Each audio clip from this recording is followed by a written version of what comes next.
Dalam masa lebih dari 7 abad lamanya, Islam menduduki wilayah Andalusia dan pernah mencapai puncak kejayaan yang tinggi, yang pada gilirannya banyak melahirkan pemikiran-pemikiran modern. Banyak prestasi yang mereka peroleh, bahkan pengaruhnya membawa Eropa dan kemudian dunia kepada kemajuan yang lebih kompleks.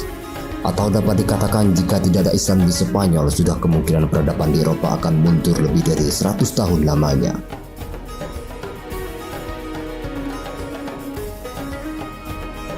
Islam Andalusia merupakan masyarakat majmuk yang terdiri dari berbagai agama dan suku, seperti komunitas-komunitas Arab Utara dan Selatan, Al-Muwalladun, orang-orang Spanyol yang masuk Islam, Barbar, umat Islam yang berasal dari Afrika Utara, As-Soqalibah, penduduk wilayah antara Konstantinopel dan Bulgaria yang menjadi tawanan Jerman dan dijual kepada penguasa Islam untuk dijadikan tentara bayaran, Yahudi, Kristen Muzarab yang berbudaya Arab, dan Kristen yang masih menentang kehadiran Islam.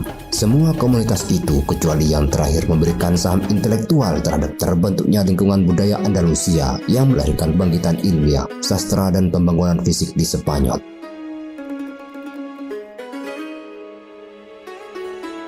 Islam di Spanyol telah mencatat satu lembaran budaya yang sangat brilian dalam bentangan sejarah Islam.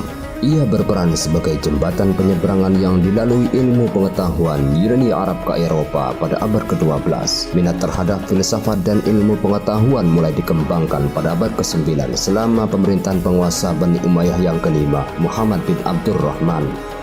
Atas inisiatif Al-Hakam, karya-karya ilmiah dan filosofis diimpor dari timur dalam jumlah besar, sehingga Cordova dengan perpustakaan dan universitas-universitasnya mampu menyaingi Baghdad sebagai pusat ilmu pengetahuan di dunia Islam. Apa yang dilakukan para pemimpin Islam pada saat itu merupakan awal utama dari bangkitnya dunia Islam di wilayah Eropa, yang kemudian memajukan bangsa Eropa ke depannya.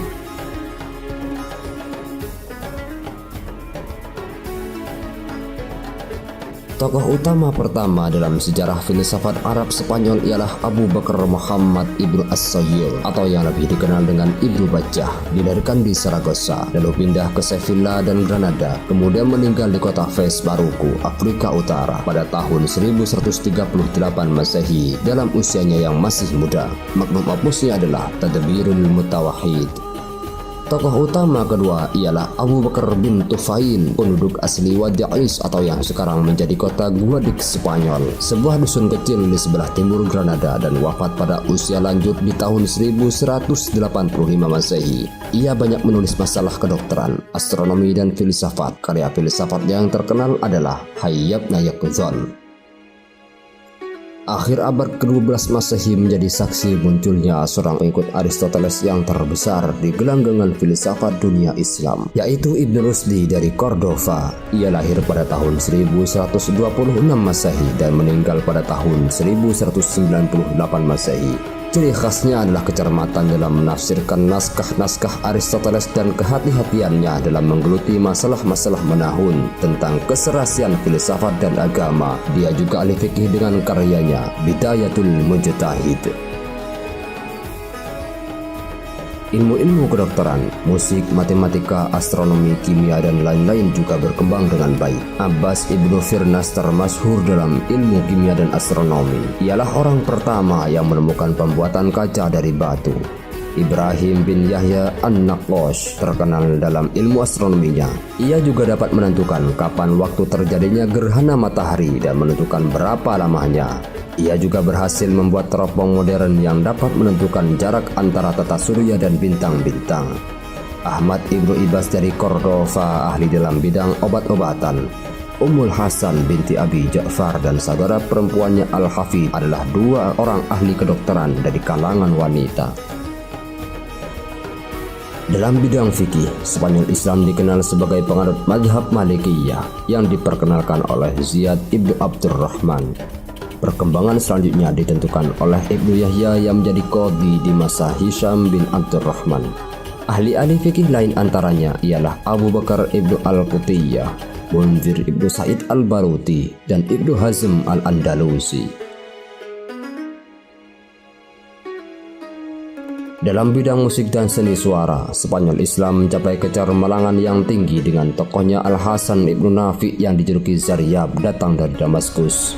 Setiap kali diselenggarakan pertemuan dan jamuan, Zaryab selalu tampil dengan mempertunjukkan kebolehannya. Ia juga terkenal sebagai penggubah lagu. Ilmu yang dimilikinya kemudian diturunkan kepada anak-anaknya, baik pria maupun wanita, dan juga kepada budak-budaknya, sehingga kemasyhurannya tersebar luas. Bahasa Arab telah menjadi bahasa administrasi dalam pemerintahan Islam Spanyol. Hal itu dapat diterima oleh orang-orang Islam dan non-Islam, bahkan penduduk asli Spanyol menomorduakan bahasa asli mereka. Mereka juga banyak yang ahli dan mahir dalam bahasa Arab, baik keterampilan berbicara maupun tata bahasa. Mereka itu antara lain Ibnu Sayyidi, Ibnu Malik pengarang Alfiyah, Ibnul Khuruf, Ibnul Hajj, Abu Ali Al-Ishbili, Abul Hasan Ibnu Usfur, dan Abu Hayyan Al-Gharnati. Aspek-aspek pembangunan fisik yang mendapat perhatian umat Islam sangat banyak. Dalam perdagangan, jalan berair yang berada di pasar-pasar dibangun. Bidang pertanian demikian juga. Sistem irigasi baru diperkenalkan kepada masyarakat Spanyol yang tidak mengenal sebelumnya. Dam, kanal, saluran sekunder, tersir, dan jembatan-jembatan air didirikan. Tempat-tempat yang tinggi dan begitu juga mendapat jatah air.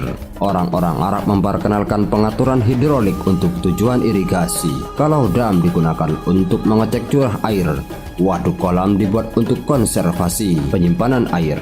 Pengaturan hidrolik itu dibangun dengan memperkenalkan roda air asal Persia yang dinamakan Nauroh atau dalam bahasa Spanyolnya Noria. Di samping itu, orang-orang Islam juga memperkenalkan pertanian padi, perkebunan jeruk, kebun-kebun, dan taman-taman.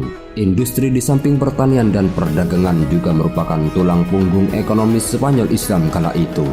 Di antaranya adalah tekstil, kayu, kulit, logam, dan industri barang-barang tembikar.